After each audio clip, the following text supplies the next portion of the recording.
दूसरा, इस हुकूमत के पिछले 4 साल का रिकॉर्ड है, और रिकॉर्ड ये है कि पिछले 50 सालों में पाकिस्तान की शरह नमू यानी कि जीडीपी ग्रोथ रेट इतना बुरा नहीं रहा कि जितना 2008 से अब तक है।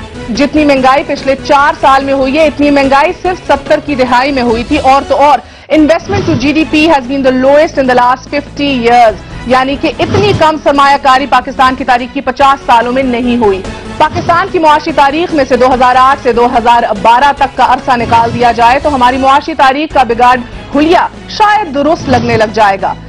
हमारे साथ होने वाला कौमी मजाक मुलायजा फरमाइए नाजरीन कि जब परवेज मुशर्रफ ने इक्तदार पर कब्जा किया तो इरशाद किया कि 90 की दिहाई मुआशी एतबार से लुटी फुटी दुहाई थी। It was a lost decade. जब ये हुकूमत आई तो इस हुकूमत के पहले वजीर खजाना इसहाक डार साहब ने फरमाया कि मुशर्रफ का दौर मुआशी अबतरी का दौर था, यानी कि those last 9 years have been lost। और इस हुकूमत के 4 साल के बारे में एक मुईशदान डॉक्टर इशफाक हसन खान का ये कहना है कि हमने एक और निस्फ दिहाई जाया कर दी है, यानी कि सो टू से अगर ये सारे दावे दुरुस्त मान लिए जाएं तो हमने तो पिछले 30 साल बर्बाद कर डाले लगता है। अपने हालात का जायजा लें तो ये बात दुरुस्त लगती है। बाज़ औकात सदमा इंसान पर यूं अनफॉर्चुनेटली हावी होता है कि वो रोने के बजाय इसको बेइख्तियार हंसी इसकी छूट जाती है।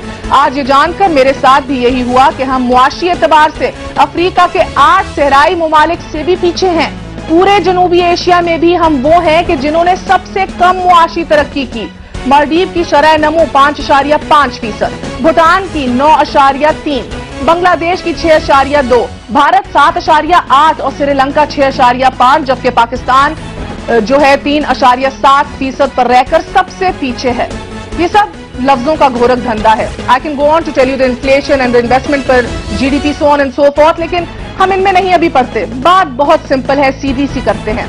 वो आपसे ज्यादा और बेहतर कोई नहीं जानता। वो ये है कि क्या रोटी आसानी से मिल रही है, बिजली है, अगर है तो क्या सस्ती है, गैस आती है, अगर आती है तो पहुंच में है, तनख्वाह और आटे दाल का भाव क्या एक है। यकीनन इन सारे सवालात के जवाब नफी में ही होंगे। तो फिर सवाल सिर्फ इतना सा है कि बेहतरी कहां पर है।